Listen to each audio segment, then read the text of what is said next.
zaila izango da erabakitzea nork aukeratzen duen zer ikusi. Aldatu Euskaltelera Netflix, Amazon Prime eta Max Barne, hilean 55 euro ordainduta. Kontratatu 17:40 dendetan eta euskaltel.euse. Euskaltel, zer nahi duzu bihar?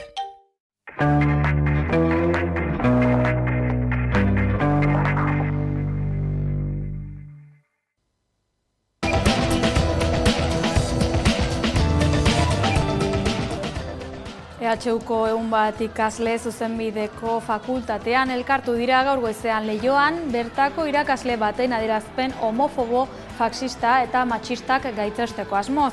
Hainbat egunetan aritu izan dira aurretik egoera salatzen eta dagoeneko EHUk eskolak ematea debekatu dio behin-behinean irakasleari. Guk argi daukagu, faxismoaren aurrean tolerantzia zero. Horregatik irakaslea berelakoan kanporatzea exigitzen diogu EHUri. Diskurtso arrazista, matxista eta faxistak eratzen ari diren testuinguru honetan ezinbestekoa da klase bezala antolatu eta aurre egitea. Horregatik unibertsitateko langile, garbitzaile, ikerlari, irakasle edota ikasleok antolatu eta ideia hauek unibertsitatetik kanporatzeko borrokan jarraitu beharra daukagu. Nazioa gara lelopean ekitaldi politikoa egingo du EH Bilduk azaroaren 23an Bilbon. Arnaldo Otegi koordinatzaile nagusiaren arabera demokratizazioan sakontzeko edo ezkerreko politikak aktibatzeko ezinbestekoa da nazioaren aitortza. Eredu territoriala eta politikoa aldatzen du horrek baita estatuarekin dagoen harremana ere. Arnaldo Otegiren arabera bide bat hasten ari direla esan du Euskal Herrian, baina agerian dagoela gainean gure eskubide nazionalen eztabaida dagoela. Aprobetxatu behar den garaia dela aldarrikatu du. Azaroaren 23an berriz ere aldarrikatzeko Bilboko kaleetan Euskal Herria nazio badela eta Euskal Herriak errespetua merezi duela. Eta horretarako gonbidapen zabal bat egiten diogu, konbentzituta gaude berriz ere dozenaka milaka pertsonek baietz esango diotela mobilizazio honi eta parte hartuko dutela, soilik gauza simple bat esateko eta ibilbide luze honetan, herri proiektu luze honetan, egon behar den akordio zabal honetan abiapuntu bat jartzeko. Eta abiapuntua errespetozko abiapuntua da. Euskal Herria nazio bada eta eskubide nazionalak dira. EAJak atzo ospatu zuen Forondako kanpan Gasteizen 2024ko alderdi eguna. Jeltzalentzat alderdi gisa esanguratsuena den eguna izanik, aurtengoa izan da Imanol Pradales Euskal Autonomia Erkidegoko lehendakari denetik gauzatzen duten lehenengo edizioa. Bere agerraldian Pradalesek eraldaketa garaia dela azpimarratu zuen eta bertan EAJak aitzindari izan beharko lukeela. Eraldaketa garaiak bizi ditugu, baina argi eta garbi esan nahi dizuet, eraldaketa garai honek aukerak erkartzen dituela eta aukera badela guretzako. Gizartean gure presentzia areagotzen badugu. Dugun ilizioa indartzen eta datzen baldin badugu. Eraldaketa garaia bizi dugu, eraldaketa honetan aintzindariak izan behar gara.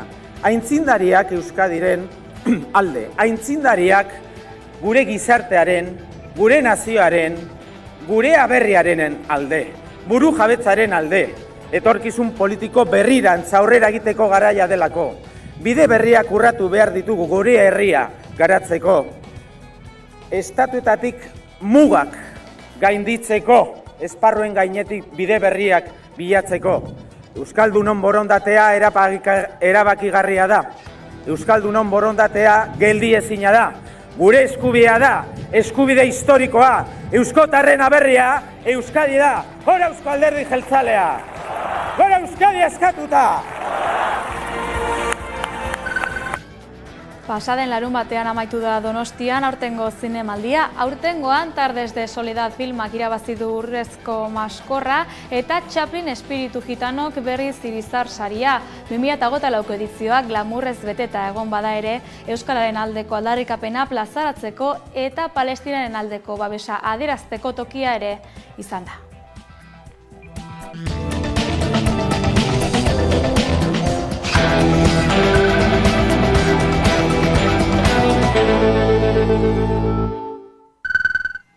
Arratsaldeon guztioi, Euskal Herriko Unibertsitateak eskolak ematea debekatu dio behin-behinean ostiralean ikasle talde batek jazarritako irakasleari. Sare sozialetan iruzkin matxista eta homofoboak egitea agozten diote ikasleek irakasleari eta mezu horiek unibertsitatearen balorekin bat ote datozen ikertuko dute orain.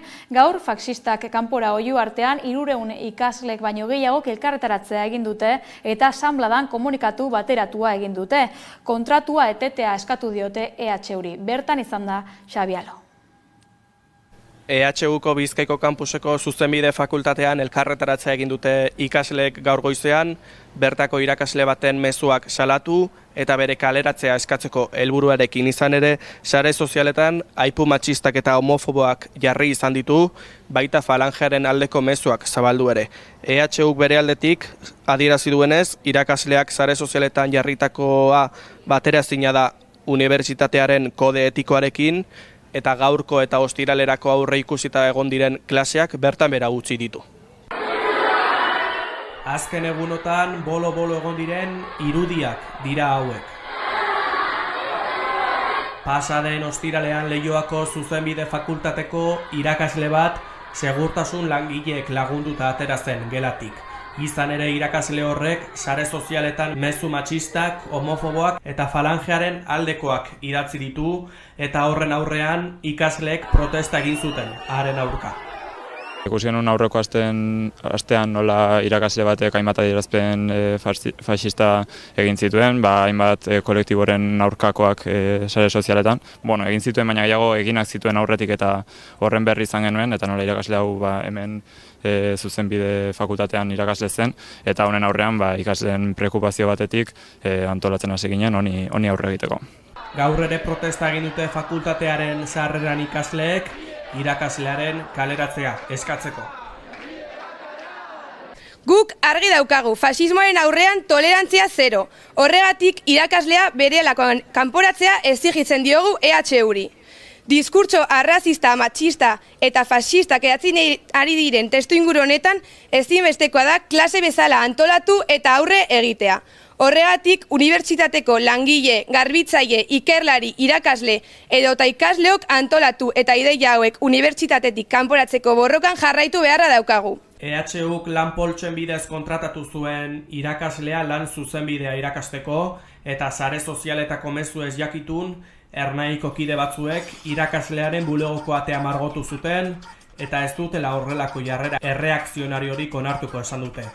EHUk behin betiko kaleratzeko eskatu dute eta ordura arte protestekin jarraituko dutela iragarri dute. Gu jarraituko dugu, ikusi da ikasleen haserrea nabarmena dela, apur bat baitaren ikuste dut preokupaziotik datu horrela, gizartean orokorrean joera erreakzionario eta faxista hauen gorakada ematen ari delako, eta horren aurrean erantzuteko borondate horretatik, beraz ez dugu utziko irakasle honek gehiago klaserik ematen.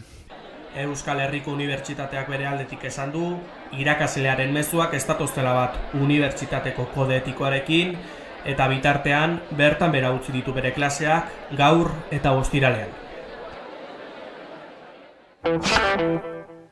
Azaroaren 23an Bilbon egingo duen mobilizazio nazionalean parte hartzeko deia egin du EH Bildu Astelehen honetan. Arnaldo Otegi koordinatzaile nagusiak nabarmendu duenez, Estatu Espainol eta Frantsesean arazo nazionalen eta eredu territorialaren inguruan eztabaida dago mahai gainean eta Euskal Herrian bertan aldiz estatusari buruzkoa. Ildo horretan aukera aprobetxatzeko unea dela adierazi du eta Euskal Herria nazio bat dela eta errespetua merezi duela aldarrikatuko dute Bilboan.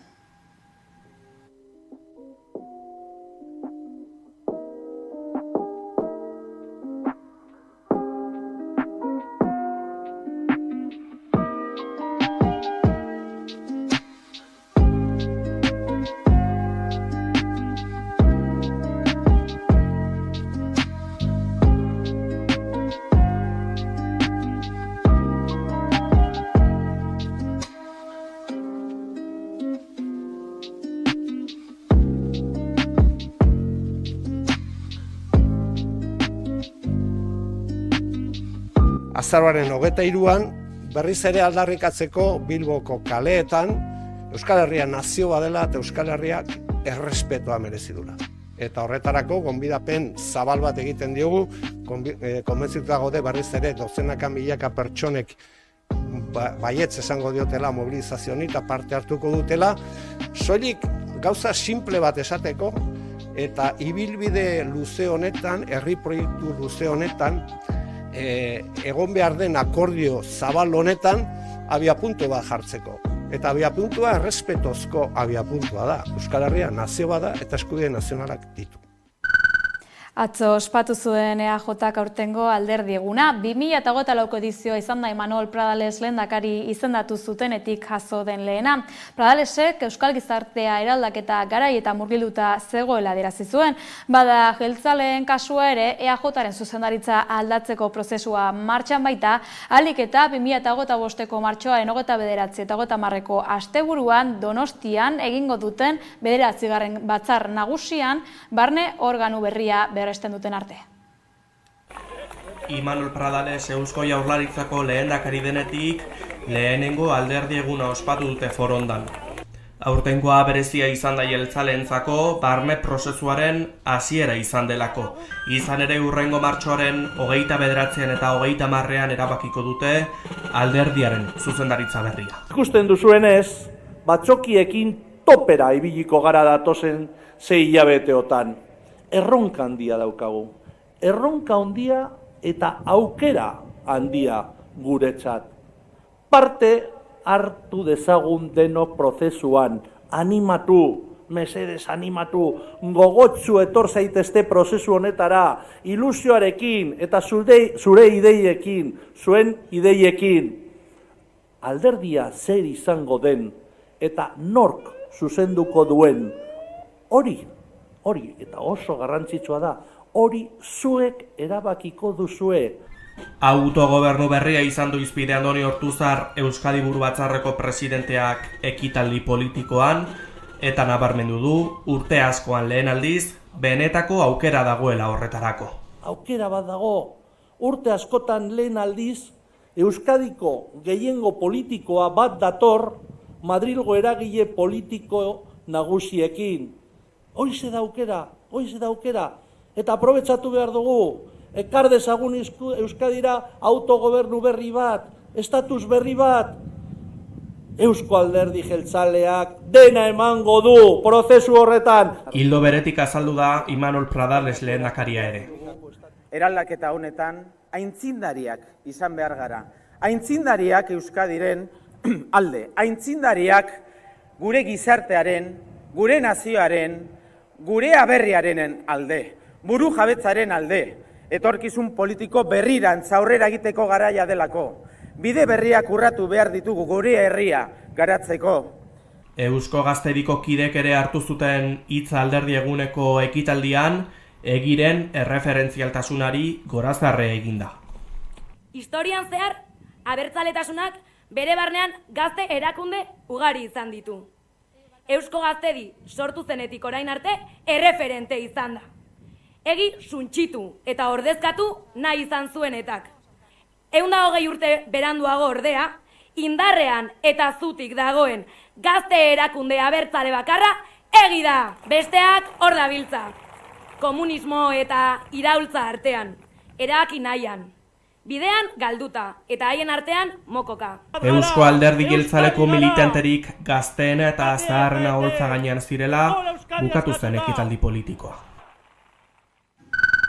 Polemika berri bat sortu da Euskal Autonomia Erkidegoan Guardia Zibilaren inguruan oraingo honetan Gasteizen. Izan ere, EH Bilduk salatu duenaren arabera, Arabako hiriburuko plaza berrian ospatu nahi du gorputz polizia honek hispanitatearen eguna datorren urriaren 12an. EH Bilduren ustetan tortura zuritzea eta Guardia Zibila goraipatzea suposatuko luke ekitaldia gauzatzeak.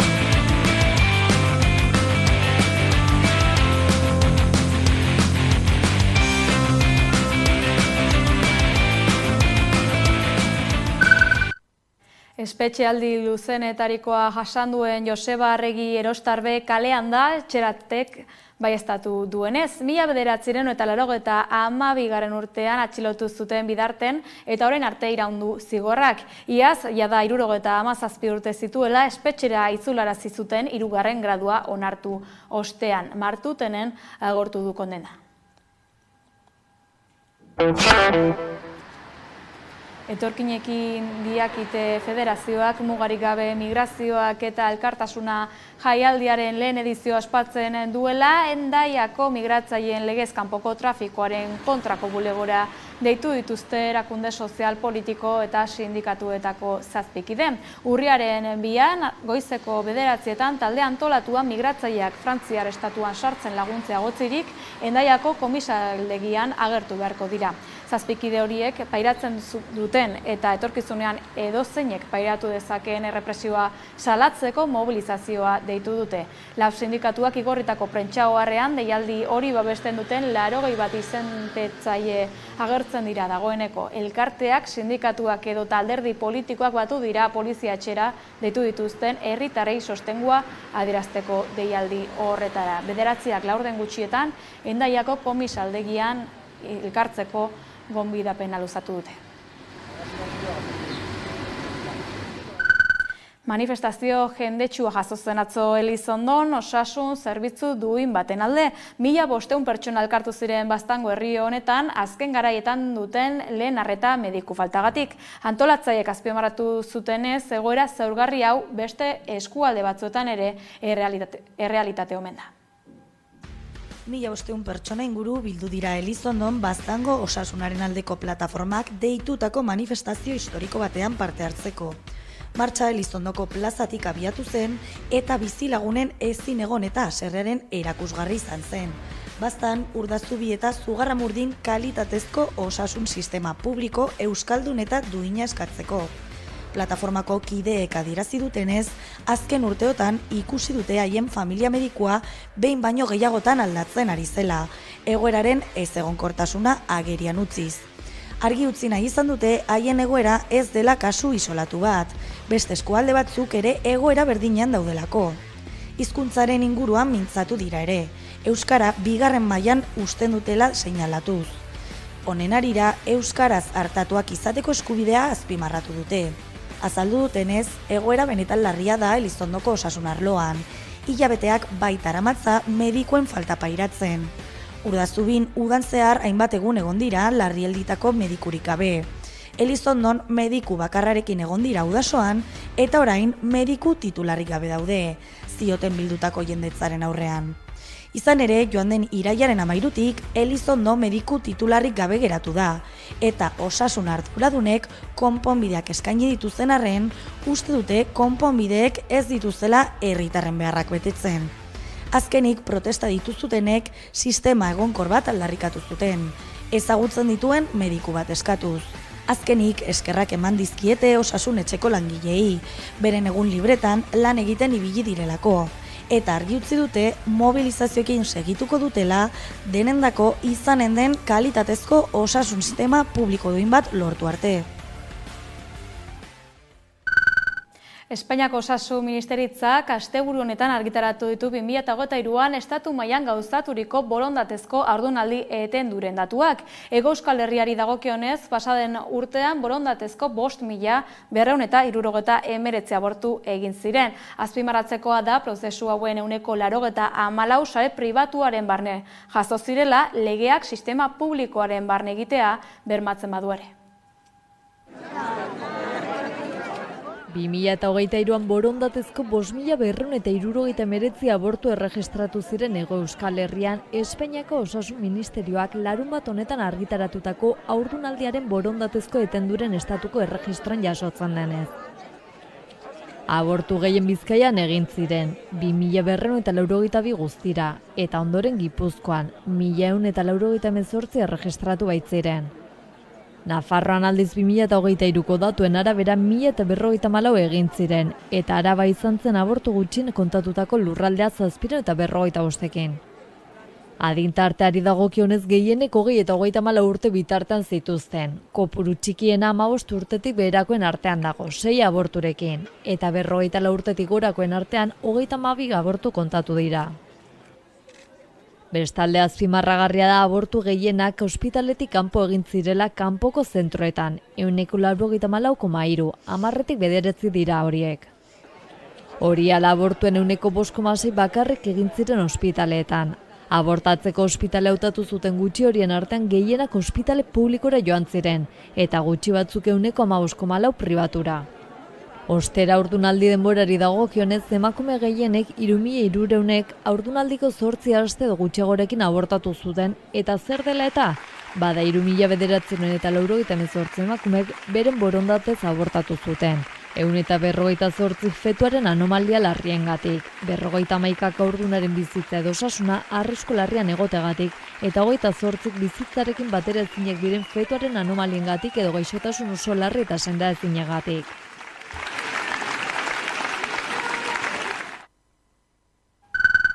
Lorea Argarate Bilbotarrak irabazi du Gladys sarien 4. edizioa. .eus eta EHUko informatika fakultateak banatutako aipamena da hau, emakumeak inguru digitalean goraipatzea helburu duena.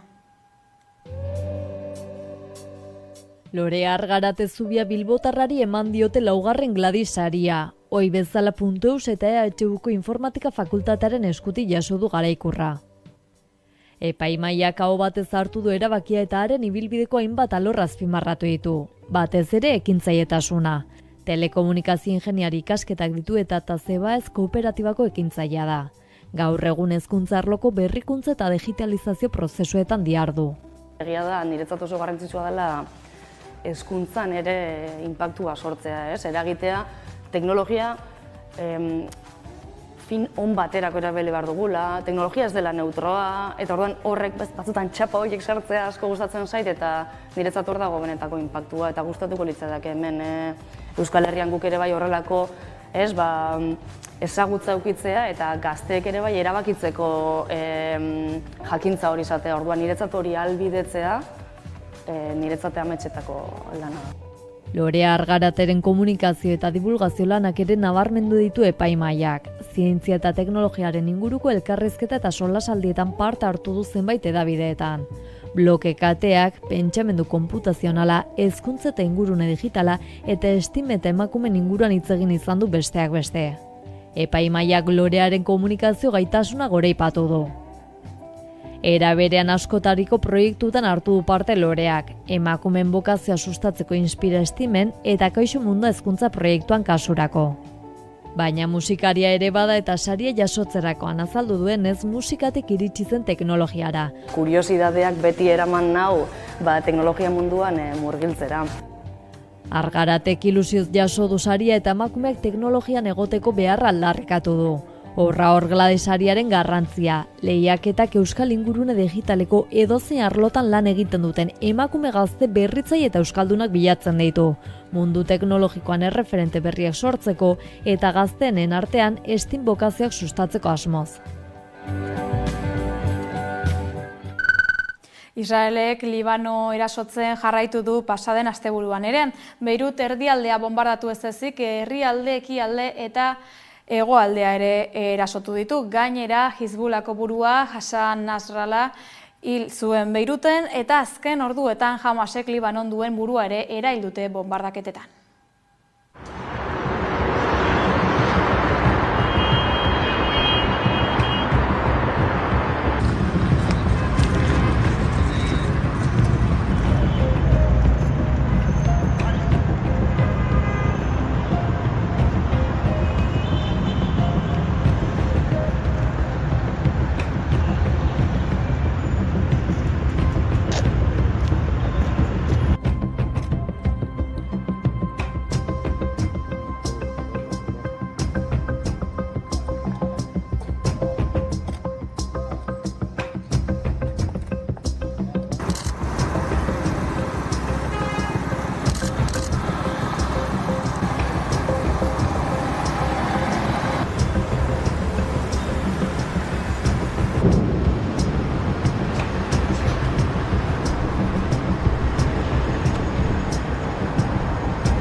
Europan hauteskunde orokorrak ospatu zituzten atzo Austrian eta alderdi ultraeskuindarra izan zen garaien. Herbert Kick hautagaien taldeak bozken 29% lortu ditu, hala eskuin faxistak lehen aldiz irabazi du halako bozketa bat Austrian bigarren mundu gerraz geroztik. Primarily driven by concerns over immigration levels and economic instability. Jose Manuel Álvarez Espainiako atzerri garaietako Europar Batasunerako eta Lankidetzarako ministroak iragarri du Venezuelako gobernuak jada baieztatu dituela eskidetza leporatuta atxilotu zituzten bi bilbotarren izenak eta egozten dizkien karguak. Espainiaren diplomazia buruak Katalunia Radion egindako elkarrezketa batean azaldu duenez, aurreko astearen amaieran izan zuen atxiloketaren eta leporatzen zaizkien karguen baieztapen ofiziala Iban Gil Venezuelako atzerri ministroari eskatu ostean. Hori horrela, Alvarezek iragarri du orain babes diplomatikoa emango dietela Jose Maria Basoa Baldovinosi eta Andres Martínez Adasmeri injustuki atxikita dauden bi aberkideak dagokien lekura senideen aldamenera itzul daitezen. La tarea. Pasaden larun batean esan zion agur Donostiak zinemaldiaren 72. edizioari. Aurtengoan glamurrak eta sariak ez ezik aldarrikapen eta elkartasun adierazpenak ere izan dira. Jaso dute alfombra gorria Donostian, bukatu da nazioarteko 72. zinemaldia Euskal Herria mundu zabalera zabaltzen duen zinemaldia hain zuzen ere. Urrezko maskorra Katalunia aldera joan da, Tardes de Soledad filmak eskuratu du, ez da polemikarik falta izan, zezenketak ardatz hartutako filmea delako, eta horrekin batera zer esan Euskal izena-bizenak ere bai, Patricia López Arnaizek eskuratu duelako, Eider Rodríguezen liburuan oinarritutako Los Destellos filmean egindako lanagatik, izena-bizen gehiago ere bai, Euskal zinemari lotuta, film onenaren saria eskuratu du, Chaplinen biografiak, eta aipamen berezia erreplika filmeari. Tira, hauxe mandu, asteburu honek, azken asteburu izan denak Donostiako zinemaldian.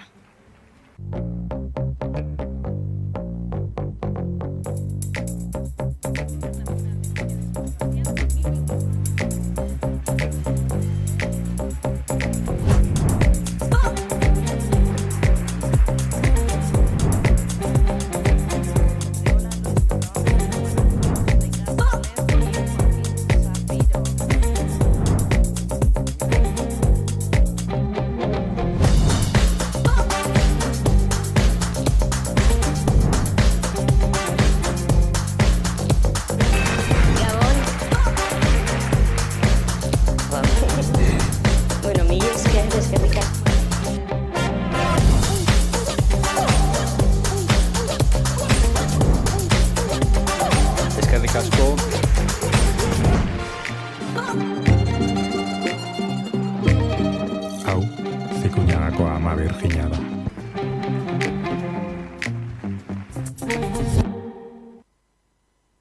Elkartasun keinuak aipatuta, alfombra gorria jasota, gogora ekarriko dizuegu dozein kasutan, Donostiako zinemaldiko antolatzaileak datorren urteko edizioa antolatzeko lanetan izango direla honez gero, baina ahantzigabe aipatu Euskal zinemagintzari dagokionean bereziki, zinemaldi honetan estrenatutako filmak datozen hilabeteotan eta 2025. Urtean zehar pantailan ikusteko aukera izango duzuela, beraz zoazte zinemara eta gozatu zinemaz, eta noski Euskal zinemaz. Bada besterik ez gure aldetik, laster izango gara bueltan informazio gehiagorako sartu amaika.eus atarian edo kuskusiatu gure sare sozialak. Arratsaldeona pasa. Iruna barra heldu arte, gaur zurekin